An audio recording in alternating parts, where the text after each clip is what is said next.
पाकिस्तान तहरीक इंसाफ के चेयरमैन इमरान खान अब से कुछ देर बाद खिताब करेंगे।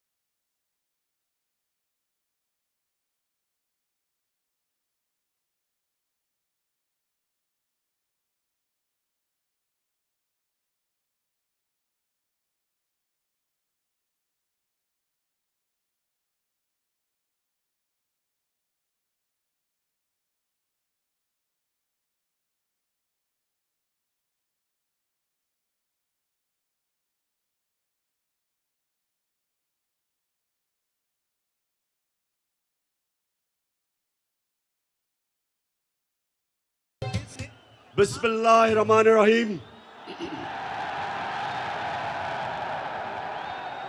इय्याका नअबुदु व इय्याका नस्तईन। फैसलाबाद सिर्फ मैं अल्लाह का ही शुक्र अदा कर सकता हूं। आपको देख के, आपके जुनून को, आपके जज्बे को देख के आपका शुक्रिया अदा करता हूं दिल से।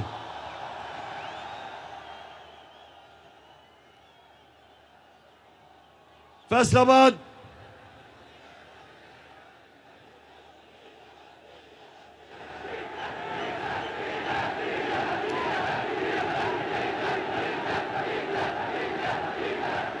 फैसलाबाद में तो डीजल की कमी नहीं। मैंने तो सुना किसानों के पास इस वक्त डीजल नहीं है। अच्छा, फैसलाबाद मैं जब यहां 2018 में जलसा किया था तो मुझे पता है कि यहां जो टेक्सटाइल इंडस्ट्री बंद हो रही थी, पावर लूम्स बंद पड़ी थी। टेक्सटाइल इंडस्ट्री जो पाकिस्तान की सबसे ताकतवर इंडस्ट्री, फैक्ट्रियां बंद करके हाउसिंग सोसाइटीज बनाई जा रही थी। तो मैं आज अल्लाह का शुक्र अदा करता हूं कि हमारे 3.5 साल में फैसलाबाद की टेक्सटाइल इंडस्ट्री ने सारे रिकॉर्ड तोड़ दिए।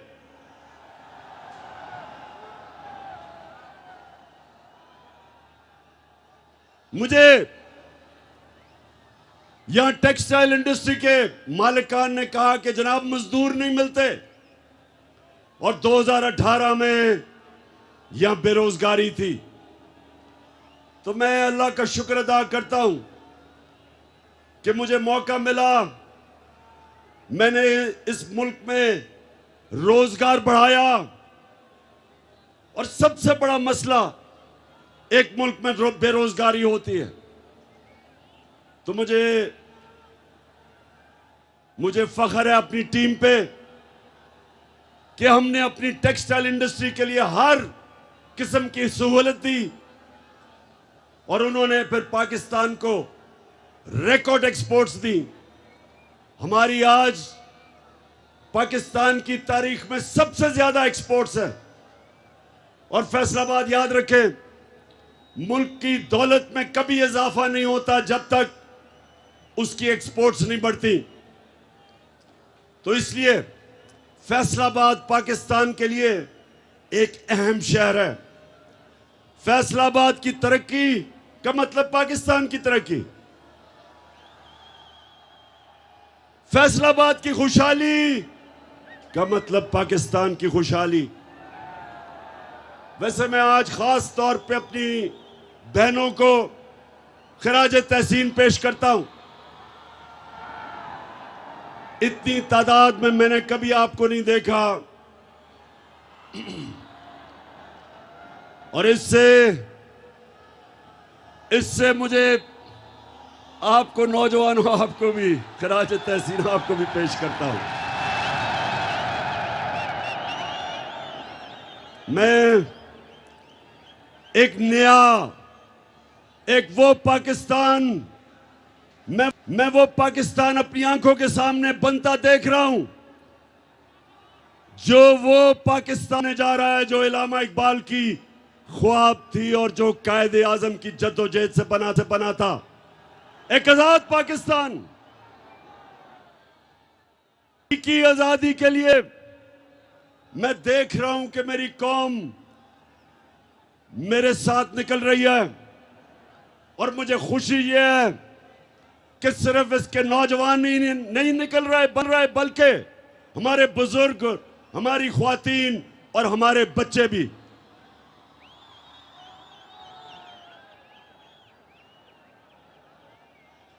तो फैसलाबाद, सवाल आपसे यह है कि क्या इस्लामाबाद की आपकी तैयारी है? आप तैयार हैं जब मैं आपको इस्लामाबाद की कॉल दूंगा? आप तैयार हैं? मुझे ये बताएं, लोग कहते हैं बहुत गर्मी है। ये कहता हूं कि अगर इमरान खान, अगर उसके लिए गर्मी नहीं तो मेरे नौजवानों के लिए बिल्कुल गर्मी नहीं है।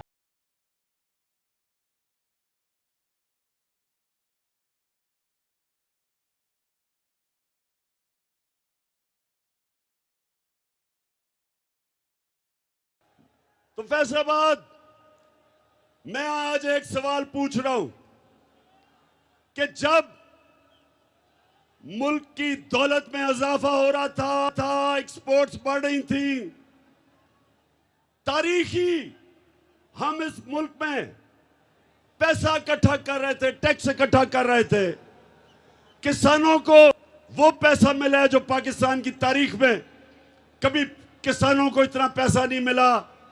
उन्होंने अपनी पैदावार बढ़ाई। इस बार भी 4 फसलें रिकॉर्ड हुई, चावल, गन्ना, आलू और मकई रिकॉर्ड हुई। किसानों के पास पैसा आया, किसान खुश।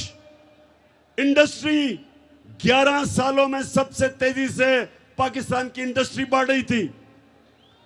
तो मैं ये सवाल पूछता हूं कि ये साजिश जो इस मुल्क के खिलाफ अमेरिका के अंदर तैयार हुई और यहां मीर जाफर और मीर सादिक ने साजिश करके हुकूमत को गिराया, मेरा सवाल यह है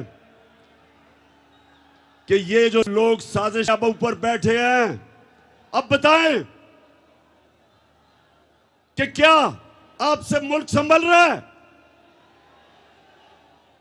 रुपया हर रोज गिर रहा है, स्टॉक मार्केट गिर रही है, महंगाई बढ़ रही है। और मैं वो टीवी चैनल्स और मीडिया हाउसेस से पूछता हूं कि क्यों नहीं अवाम के अंदर जाते और पूछते, लोगों के सामने माइक रखे और पूछे कि जनाब टमाटर कितने महंगे हुए, मुर्गी कितनी महंगी हुई। मुर्गी की कीमत दुगनी हो गई क्योंकि हमजा शबाज मुर्गी की कारोबार में है, दुगनी हो गई है उसकी। जरा जाए लोगों से पूछे लोगों से। और जब आप टीवी का कैमरा लेके जाएंगे लोगों के पास, तो आप लोगों से 2 चीजें सुनेंगे, 2 लफ्ज सुनेंगे। एक होगा गद्दार और दूसरा होगा चोर।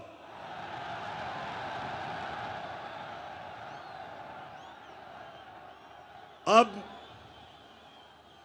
मदीना हमारे नबी सल्लल्लाहु अलैहि वसल्लम की जो मुक़द्दस, उसमें जब इनको आवाजें लगी तो राना सनाउल्लाह, ये सुन लो, गौर से सुन लो। मैंने समझा इसने सिर्फ कत्ल किए हैं, अब पता चला 22 कत्ल किए हैं इसने। इनकी हुकूमत में वजारत तब तक नहीं मिल सकती जब तक कोई बड़ा जुर्म ना किया हो। प्राइम मिनिस्टर और उसका चीफ मिनिस्टर जो बेटा है, 24 अरब रुपए तो सिर्फ इन्होंने, एफआईए ने इनकी चोरी पकड़ी है। नैब में जो चोरी वो अलग है, ऊपर से एक कोई मंशियात फरोश, वो भी जमानत में, वो भी कैबिनेट में। यानी और सबसे बड़ा जो डाकू आसिफ जरदारी, वो गॉडफादर बन के बैठा है। और बाहर मुल्क के झूठा कानून से भागा हुआ भगौड़ा मफरूर चोर, वो लंदन में बैठ के फैसले कर रहे पाकिस्तान के। तो मेरे पाकिस्तानियों, फैसलाबाद के बाशऊर शहरियों, ये इन लोगों से आपने मेरे साथ इस्लामाबाद में निकल के इस मुल्क को आजाद करना है। अल्लाहू अल्लाहू अल्लाहू अल्लाहू अल्लाहू अल्लाहू। ये ज़मीं जब न थी, ये जहां जब न था, ये ज़मीं जब न थी, ये जहां जब न था, ये ज़मीं जब न थी, ये जहां जब न था, ये ज़मीं जब न थी, ये जहां जब न था। चांद सूरज फैसलाबाद, अच्छा फैसलाबाद, गर्मी तो नहीं लग रही? देखें, आपका कप्तान तो अपनी जिंदगी के कोई 20-25 साल धूप के अंदर क्रिकेट खेल के उसको तो गर्मी नहीं लगती, लेकिन मुझे आपकी फिक्र है थोड़ी सी। माशाल्लाह, ये कौम, ये जो पाकिस्तानी कौम है, अभी इसने अपने असल मुकाम पे पहुंचना है। हमारा नजरियाती लीडर इलामा इकबाल ने कहा था कि उस रिस्क से मौत अच्छी है जिस रिस्क से आती है परवाज में कोताही। फैसलाबाद इसका मतलब कि गुलामी से बेहतर मौत है।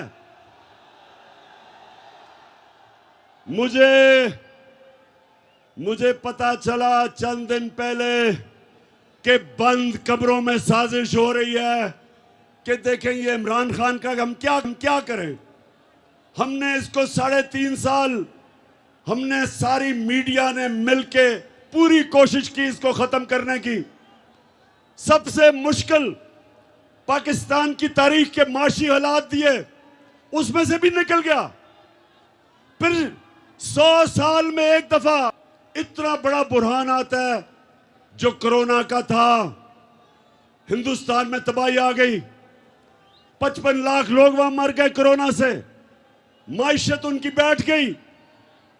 उन्होंने सोचा कि इसमें से तो नहीं बचेगा। अल्लाह का करम है कि उससे भी हम निकल गए, बल्कि दुनिया तारीफ कर रही थी पाकिस्तान की कि वो मुल्क है जिसने सबसे बेहतरीन तरीके से कोरोना के अजाब से निकला, अपने लोगों को भी बचाया, अपनी माइशत को भी बचाया, अपनी इंडस्ट्री को भी बचाया, अपने मजदूरों को भी बचाया, अस्पतालों को भी। कहीं वो वक्त नहीं आया कि हमारे अस्पताल भर गए। और जब वहां से भी निकल गया, फिर माशियत भी ऊपर जाने लगी, इंडस्ट्री भी चल पड़ी, किचन इंडस्ट्री भी चल पड़ी, किसानों के पास भी पैसा आ गया। तो फिर उन्होंने साजिश करके गवर्नमेंट गिराई और उन्होंने सोचा कि जब गवर्नमेंट गिराएंगे इसकी, तो पाकिस्तान में तो जब भी गवर्नमेंट जाती है लोग मिठाइयां बांटते हैं। जब भी गवर्नमेंट गई है पाकिस्तान में मिठाइयां बांटी जाती हैं। तो उन्होंने देखा कि बजाय लोग मिठाइयां बांटने के, लोग तो सड़कों पे आ गए हैं।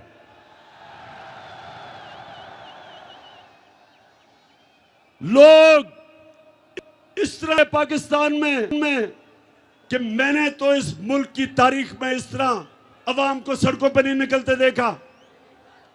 तो जब ये देखा कि अच्छा ये तो लोग भी निकल रहे हैं, और खौफ आना शुरू हो गया इस्लामाबाद का कि इस्लामाबाद में अवाम का समुंदर आने लगा, तो फैसला किया कि इस तरह तो बात नहीं बनेगी, इसको दुनिया से ही फारिग किया जाए। तो मैंने इसलिए फैसलाबाद के लोगों और मेरे पाकिस्तानी कौम जो देख रही है, मैंने इसलिए एक वीडियो रिकॉर्ड किया। उस वीडियो के ऊपर मैंने एक एक का नाम लिया है जो इस साजिश में मुलव्विस था, जो पिछली गर्मियों से साजिश हो रही थी। एक एक का मैंने नाम लिया इस वीडियो में। और मैंने ये क्यों किया? क्योंकि मुझे पता है पाकिस्तान की तारीख, कभी भी इस मुल्क में ताकतवर मुजरिम को नहीं पकड़ा जाता। लियाकत अली खान के पीछे, कत्ल के पीछे कौन था? कभी नहीं कोई पकड़ा गया। जुल्फिकार अली भुट्टो का जो जुडिशियल मर्डर हुआ, किसी को सजा नहीं मिली।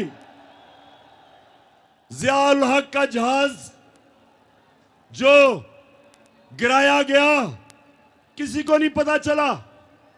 इसलिए मैंने फैसला किया कि सारी मेरी कौम को पता चलना चाहिए कि इस साजिश के पीछे कौन था। डॉक्टर अलवी, पाकिस्तान के प्रेसिडेंट ने पाकिस्तान के चीफ जस्टिस को खत लिखा। उसने वो मुरासला बताया जिधर अमरीकी डोनाल्ड लू ने पाकिस्तान के सफीर को वॉशिंगटन में बुला के धमकी दी कि अगर इमरान खान को तुम नहीं निकालोगे, अदम एतमाद को कामयाब नहीं करोगे इसके खिलाफ, तो पाकिस्तान को मुश्किलों का सामना करना पड़ेगा। धमकी दी उसने। सोचे 22 करोड़ का पाकिस्तान का मुंतखब प्राइम मिनिस्टर और एक हमारे एम्बेसडर को धमकी देता है कि अपने प्राइम मिनिस्टर को अगर तुम नहीं निकालोगे, जो साजिश थी अदम एतमाद की, तो पाकिस्तान को मुश्किलों का सामना करना पड़ेगा। और फिर कहता है कि अगर ये साजिश कामयाब हो गई, यानी एतमाद कामयाब हो गया, तो हम सब कुछ माफ कर देंगे। हम सब कुछ माफ कर देंगे। अमरीकी और डोनाल्ड लू, तुम हो कौन हमें माफ करने वाले?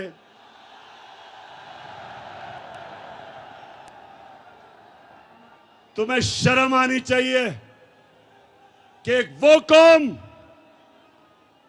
जो नबी सल्लल्लाहु अलैहि वसल्लम की उम्मत है, जिस कौम के बनने के वक्त नारा था कि पाकिस्तान का मतलब क्या, ला इलाहा इल्लल्लाह। हमारा अल्लाह से वादा है, जब हम दावा करते हैं, कलमा पढ़ते हैं, हम ऊपर वाले से वादा करते हैं कि अल्लाह तेरे सिवा हम किसी को खुदा नहीं मानते, कोई नहीं है खुदा सिवाय अल्लाह के।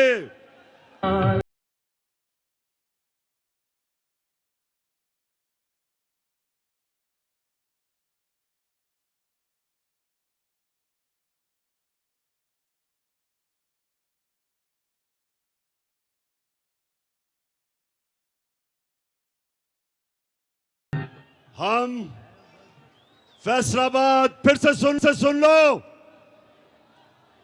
फिर से गौर से सुन लो। हम हैं मोहम्मद मुस्तफ़ा, हमारा नबी सल्लल्लाहु अलैहि वसल्लम, हम उनकी उम्मत हैं। हमारे अजीम लीडर ने हमें आज से 1500 साल पहले बता दिया था कि मुसलमान किसी के सामने नहीं झुकता।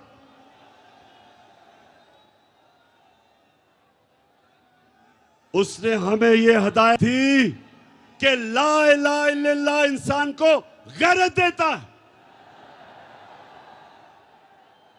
एक छोटे से इंसान को बड़ा इंसान बना देता है। ला इलाहा इल्लल्लाह इंसान की वो जंजीरें तोड़ता है जो इंसान को बड़ा इंसान बनने से रोकती हैं। खौफ की जंजीरें तोड़ती हैं।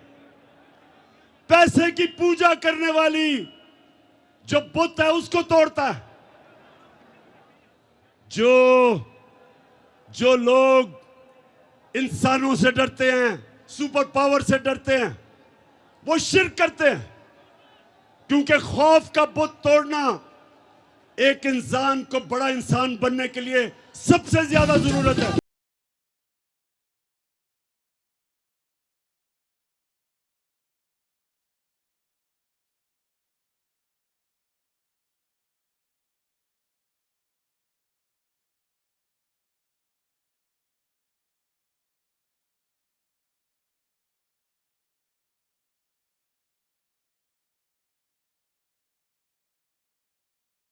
तो ना सिर्फ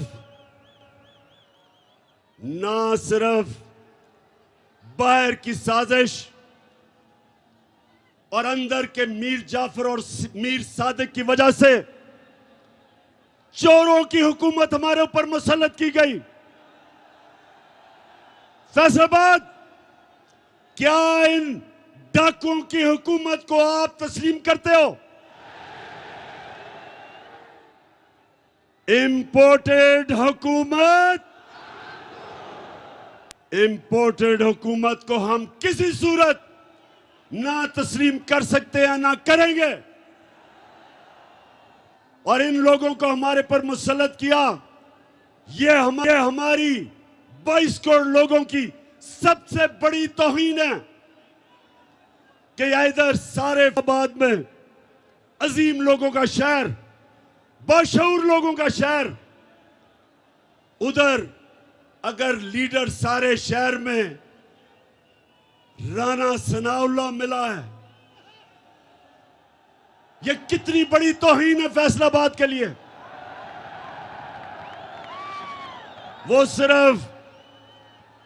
सिर्फ कातिल ही नहीं, वो शक्ल से भी कातिल लगता है। तो हमारी तौहीन देखें। बाप बेटा दोनों अंडर ट्रायल, केस चल रहा है एफआईए में केस चल रहा है। फैसलाबाद, जरा गौर से सुने जरा। मुझे दुनिया में एक मुल्क की मिसाल दे दें, एक मुल्क की मिसाल दें जिधर मुल्क का प्राइम मिनिस्टर और सबसे बड़े सूबे का चीफ मिनिस्टर अंडर ट्रायल हो, 14 अरब रुपए का एफआईए में केस हो, 8 अरब रुपए का नैब में केस हो, और उनको मुल्क के ऊपर मुसल्लत कर दें। एक दुनिया में मुझे मिसाल दे दें इसकी। ये 22 करोड़ पाकिस्तानियों की तौहीन है, ये हमारी तौहीन है। ये हमारी तौहीन ही नहीं, अगर ये हम तस्लीम कर लें, ये हमारी बर्बादी है। आते साथ ही उसने क्या किया? उसने एफआईए में सबको फारिग कर दिया जिन्होंने मेहनत से इसका केस बनाया था। और जो 2 तफ्तीश करने वाले ऑफिसर थे, सुने फवाद, मुझे खतरा था ये होगा। तो जो 2 तफ्तीश करने वाले एफआईए के ऑफिसर, एक डॉक्टर रिजवान, उसको हार्ट अटैक होता है और वो मर जाता है। फैसलाबाद, जरा गौर से मेरी बात सुने। और फिर जो दूसरा बाप बेटे का केस की तफ्तीश कर रहा होता है, डॉक्टर नुमान असगर, उसको भी हार्ट अटैक हो जाता है। मैं आज फिर बड़ी आजिज़ी से अपने सुप्रीम कोर्ट को कहता हूं कि सो मोटो एक्शन ले इसके ऊपर। हमारे ऊपर तो आपने सो मोटो एक्शन ले लिया था।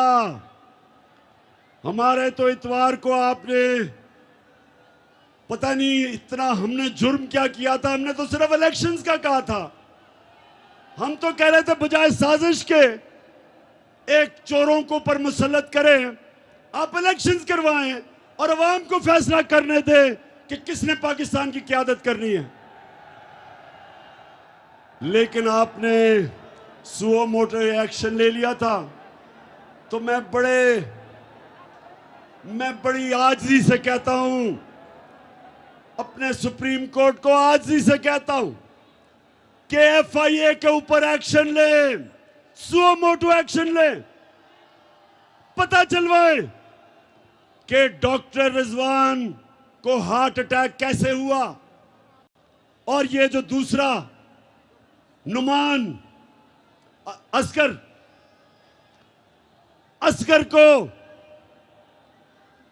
को हार्ट अटैक कैसे हुआ।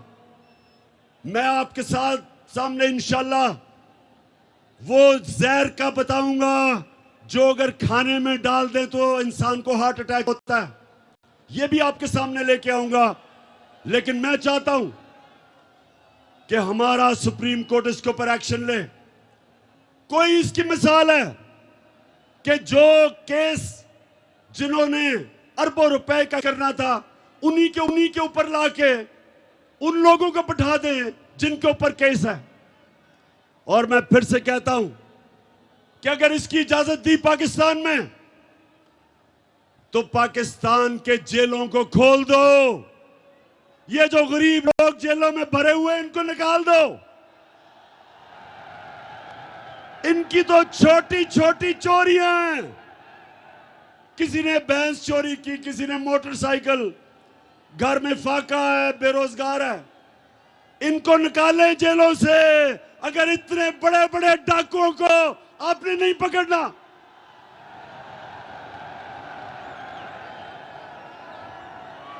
इसीलिए फैसलाबाद, इसलिए मैंने टेप रिकॉर्ड करवाया, अपना वीडियो रिकॉर्ड करवाया, क्योंकि मुझे पता है कि ताकतवर को पाकिस्तान की तारीख में 75 साल तारीख ये बताती है कि ताकतवर को हमारा इंसाफ का निजाम, ताकतवर मुजरिम को नहीं पकड़ सकता।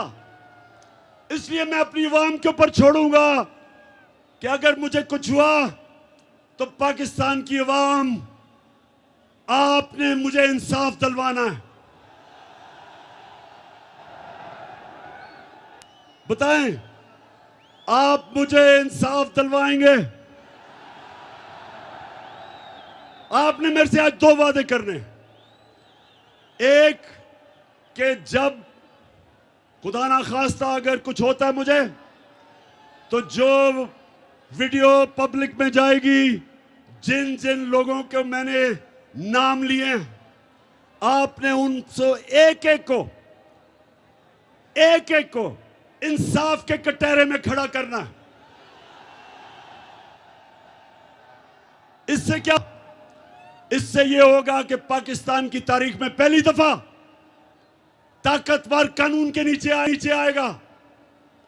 मेरे नबी सल्लल्लाहु अलैहि वसल्लम ने आज से 1500 साल पहले कहा था, फैसलाबाद, आज से 1500 साल पहले उन्होंने कहा था कि कौमें तबाह तब होती हैं जब छोटा चोर जेल में जाता है और बड़े डाकू को वो रियासत नहीं पकड़ सकती, उसको कानून के नीचे नहीं ला सकती। वो इंसाफ नहीं कर सकती। जो कौमें इंसाफ नहीं कर सकती तबाह हो जाती है। इसलिए मैंने आप सबको कहा है कि जब आप वो वीडियो कैसेट देखेंगे, आपने सबने मुझे और इस मुल्क को इंसाफ दिलवाना है। दिलवाओगे? और दूसरा, आपने वादा करना मेरे से, आपने मेरे से यह वादा करना है कि आप हो मेरे नबी सल्लल्लाहु अलैहि वसल्लम की उम्मत, दुनिया के सबसे अजीम लीडर। आपने कभी भी किसी किस्म की गुलामी कबूल नहीं करनी।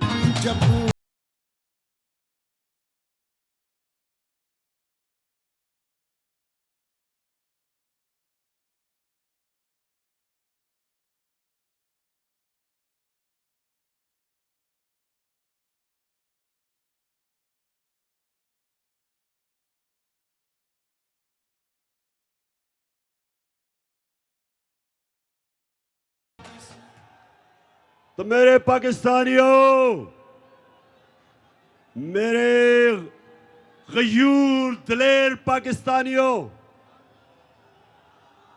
कभी एक और वादा करना, आपने कभी किसी उस पार्टी को वोट नहीं देनी जिनके लीडरों का पैसा मुल्क से बाहर पड़ा हो। जब भी किसी पार्टी के लीडर का पैसा, जायदाद, उसके महलात, उसके ऑफशोर अकाउंट्स मुल्क से बाहर होंगे, वो कभी आपके मफादात की हिफाजत नहीं कर सकेगा। वो अपने पे की गुलामी करेगा और पैसा अगर जिन मुल्कों में पड़ा है उन मुल्कों की गुलामी करेगा। बिलावल को ये जो नया फॉरेन मिनिस्टर बना है, ये जब अमेरिकनों को मिलने जाएगा, पाकिस्तानियों सुनो, तो वो जब मिलेंगे, जब भी मैं किसी भी प्राइम मिनिस्टर होके किसी मुल्क के सरबराह या वजीर से मिलता हूं, तो पहले मुझे सारा उसके ऊपर उसका बायोडेटा मिलता है, उसकी सारी हिस्ट्री मिलती है कि उसने क्या किया, क्या काम करता है, माजी में क्या किया, सारा कुछ पहले मेरे पास आता है। तो जब बिलावल मिलने जाएगा ब्लिंकन को, तो उसके पास पता होगा कि किधर किधर जरदारी के और बिलावल के बाहर बैंक अकाउंट्स पड़े हैं, किधर किधर पैसा पड़ा है, किधर किधर इनकादे हैं। तो ये आपकी मफादात की हिफाजत नहीं करेंगे, क्योंकि उनको खौफ होगा कि अगर हमने नाराज कर दिया अपने आकाओं को तो हमारा पैसा चला जाएगा। ना ही नवाज शरीफ मुंह खोल सकता है, उसके पैसे बैंकों में, लंदन में, प्रॉपर्टीज में पड़े हुए हैं, वो कभी उनको नाराज नहीं करेगा। और शहबाज शरीफ का तो आपको पता है कि बड़ा भाई फौज को बुरा भला कहता है और छोटा भाई जो भी बूट देखता पॉलिश करने शुरू कर।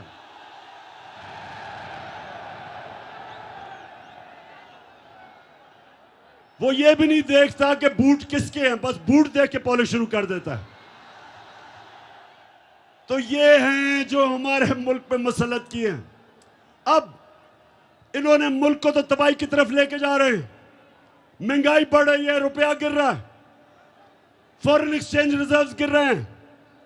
अब ये जाएंगे अमेरिका के पास और फैसलाबाद सुन लो, अमेरिका के पास जाके कहेंगे कि खुदा के वास्ते हमें बचा लो, कहेंगे कि हमें खुदा के वास्ते पैसे दे दो, नहीं तो इमरान खान वापस आ जाएगा। मेरे से डराएंगे उनको कि खुदा के वास्ते हमारी मदद करो, हमारा दिवालिया निकल गया। तो जब अमेरिकन अगर इनकी मदद करेंगे तो फैसलाबाद सुन लो मेरी बात, कभी भी अमेरिकी मदद नहीं करेंगे जब तक वो इनके गले में जंजीर पूरी तरह टाइट करके नहीं डालेंगे। वो उनको कहेंगे कि पहले तो हिंदुस्तान के साथ दोस्ती नहीं, गुलामी करो, कश्मीर को भूल जाओ, फलस्तीनियों के लिए मुंह ना खोलो, जो मर्जी इस्राइल करे फलस्तीनियों से चुप करो। अगर रूस 30% कम पे तेल दे रहा है तो आपने नहीं लेना, क्योंकि आप हमारे गुलाम हैं। अगर आपने 30 लाख टन आपको जरूरत है, आप रूस से नहीं ले सकते। अगर आपने पाकिस्तान को अगर ईरान से सस्ती गैस मिलेगी, वो कहेंगे हमने आपको इजाजत नहीं दी। इसको कहते हैं गुलामी। हिंदुस्तान हमारे साथ ही आजाद हुआ था, आज रूस से तेल भी सस्ता खरीद रहा है, आज रूस से हथियार भी खरीद रहा है, अमेरिका का स्ट्रेटेजिक अलायंस में भी है। लेकिन अमेरिका कुछ नहीं कहता हिंदुस्तान को, क्योंकि वह आजाद है। हिंदुस्तान ईरान से गैस भी खरीद रहा है, तेल भी लेता है, लेकिन हिंदुस्तान को वो कुछ नहीं कहते। हमें उन्होंने जो गुलाम बनाया हुआ है, फतह किए बगैर होते। तो इसलिए मेरे पाकिस्तानियों, ये आपने मेरे साथ इस्लामाबाद इसलिए निकलना है कि हमने अमेरिका के गुलामों को कभी कबूल नहीं करना।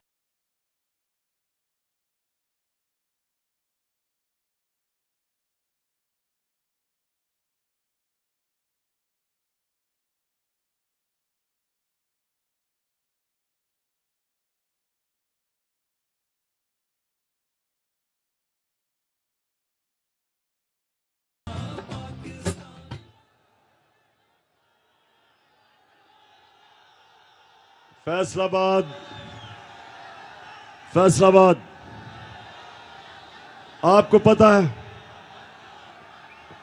कि इलामा इकबाल ने अपनी जो शायरी में हिंदुस्तान के मुसलमानों को गुलामी से निकालने के लिए कितनी कोशिश की। इसलिए उन्होंने कहा कि उस रिस्क से मौत अच्छी है जिस रिस्क से आती है परवाज में कुताई। मौलाना रूमी ने क्या कहा?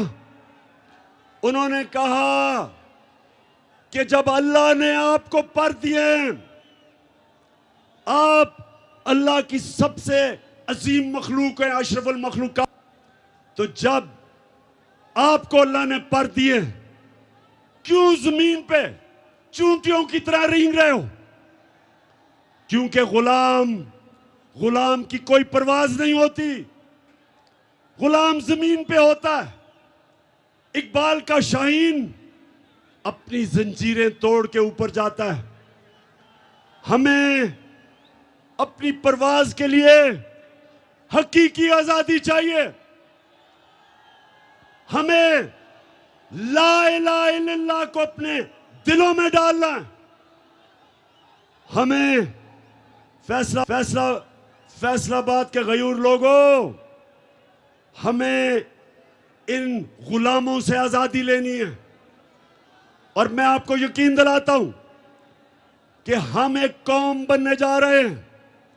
सारी कौम इकट्ठी हो गई है इन चोरों के खिलाफ, इन गुलामों के खिलाफ। ये कौम कुछ भी कर सकती है। ये पैसे इकट्ठे करके कर्जे अपने वापस कर सकती है। तब्दीली नहीं रही, तब्दीली आ गई है। अब कोई हिम्मत ना हारो, तब्दीली आ गई है यारो। चाहे मुश्किलें हजारों, तब्दीली। जब एक कौम बन जाती है जो हमारे नबी सल्लल्लाहु अलैहि वसल्लम ने मदीना में हमारे लिए मिसाल दी, इसलिए अल्लाह ने कहा कि अपने नबी के कदमों पे, सुन्नत पे चलो। और मेरे पाकिस्तानियों, मैंने अपने 3.5 साल में जो मुझे सबसे ज्यादा फख्र है कि मैंने जो मेरे नबी सल्लल्लाहु अलैहि वसल्लम की शान में गुस्ताखी करते थे, मैंने यूनाइटेड नेशंस में उठाया, ओआईसी में उठाया, और मैं और हमारी जमात और मेरी गवर्नमेंट मुसलमानों की तारीख में, यूनाइटेड नेशंस की तारीख में वो पहली गवर्नमेंट है जिसने 15 मार्च को एंटी इस्लामोफोबिया का दिन बनाया यूनाइटेड नेशंस ने। मतलब क्या कि अब यूनाइटेड नेशंस ने यह फैसला किया है कि आजादी राय के आड़ लेके आप हमारे नबी सल्लल्लाहु अलैहि वसल्लम की शान में गुस्ताखी नहीं कर सकते। मुझे फख्र है कि मेरी हुकूमत थी, पहली हुकूमत थी वाहिद और मुसलमान हुकूमत, जिसने यूनाइटेड नेशंस में जो हमारे बार बार हमारे नबी सल्लल्लाहु अलैहि वसल्लम के शान में जब गुस्ताखी की जाती थी, तो यह पहली दफा हुआ है कि एक इंटरनेशनल बॉडी ने फैसला किया है कि आप आजादी राय और या फ्रीडम ऑफ स्पीच के नाम पे ये नहीं कर सकते। तो मैं इसलिए आज आप सबके सामने फख्र कर रहा हूं कि हमारे नबी सल्लल्लाहु अलैहि वसल्लम ने, उनकी जो सुन्नत है वो है हमारा जिंदगी का रास्ता, वो है हमारा रोड मैप। और उन्होंने हमें मदीना की रियासत में यह बताया कि अगर कौम ने ऊपर जाना है, अगर उसने एक अजीम कौम बनना है, तो उसको ला इलाहा इल्लल्लाह हकीकी तौर पे अपने दिल में लाना पड़ेगा, जंजीरें तोड़नी पड़ेंगी।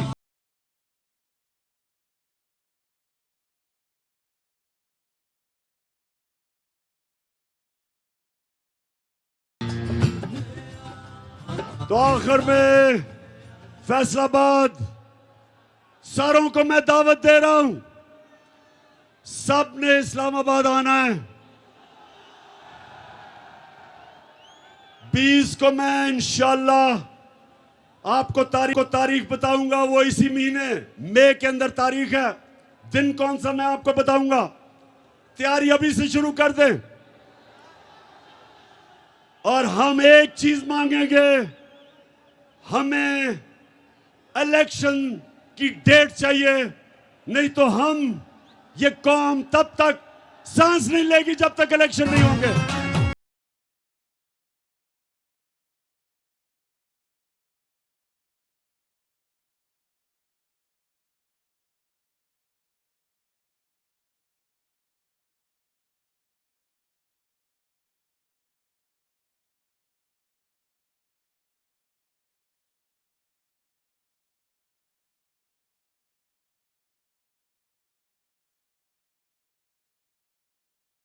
पहले तो ज्यादा से ज्यादा लोगों को इस्लामाबाद आना चाहिए, लेकिन जो नहीं आ सकते उनको फैसलाबाद में निकलना चाहिए।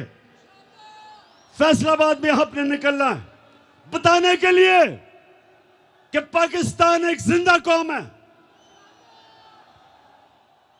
और मैं आज यहां अपनी सारी अकलियतों को, अपनी मुस्लिम बरादरी को, अपने सिख बरादरी को, अपने जितने भी हमारे हिंदू हम हैं, उस रब की, हम उस रब को मानते हैं जो है रब्बुल आलमीन, सब इंसानों का रब।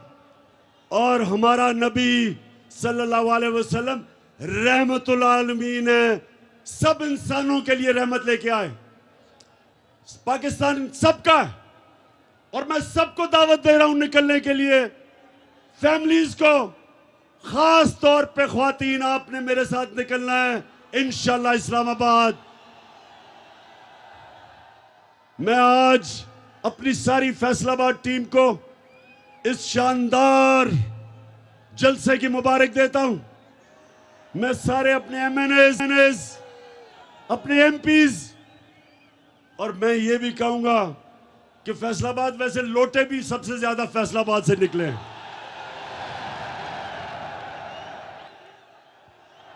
आपने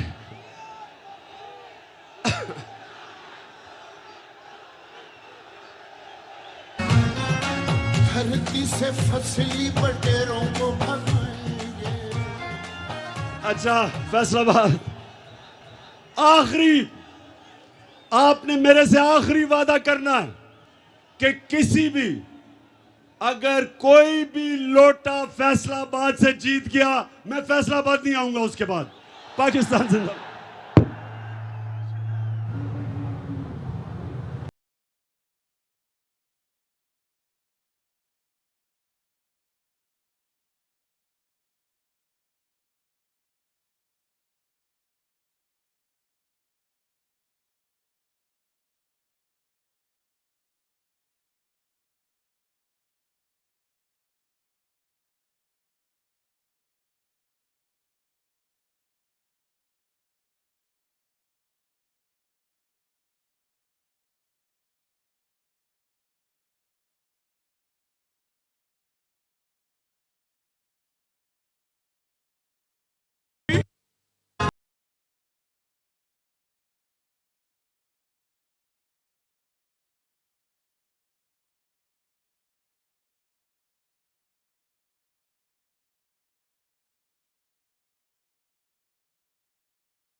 तहरीक इंसाफ का जलसा फैसलाबाद में चेयरमैन पीटीआई इमरान खान ने अपने खिताब में कहा कि आइंदा अगर फैसलाबाद से कोई लोटा जीता तो मैं कभी फैसलाबाद नहीं आऊँगा। साबिक़ वज़ीर आज़म इमरान खान ने कहा ग़ुलामी से बेहतर मौत है। कुछ दिन पहले मालूम हुआ कि बंद कमरों में साजिश हो रही है।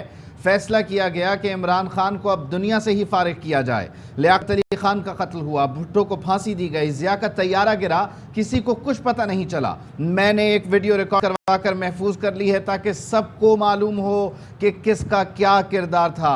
अगर मुझे कुछ हुआ तो मुझे और पाकिस्तान को अवाम ने इंसाफ दिलाना है। जिन जिन लोगों के वीडियो में नाम लिए हैं उनमें से एक एक को आपने कटहरे में लेकर आना है। साबिक़ वज़ीर आज़म इमरान खान ने कहा बाप बेटे के केस की तफ्तीश करने वाले डॉक्टर रिजवान हार्ट अटैक से मर जाते हैं। अदालत से कहता हूं कि डॉक्टर रिजवान की मौत पर खुद नोटिस लें। हमारी बारी तो रात 12 बजे खुद नोटिस ले लिया गया था। अदालत तहकीकात करवाए कि डॉक्टर रिजवान को हार्ट अटैक कैसे हुआ। मैं एक जहर का बताऊंगा जो खाने में डाल दें तो हार्ट अटैक हो जाता है। अगर यही इंसाफ है तो फिर पाकिस्तान की जेलें खोल दें, गरीबों को रिहा कर दें। बड़े डाकुओं को नहीं पकड़ना तो छोटे चोरों को रिहा कर दें।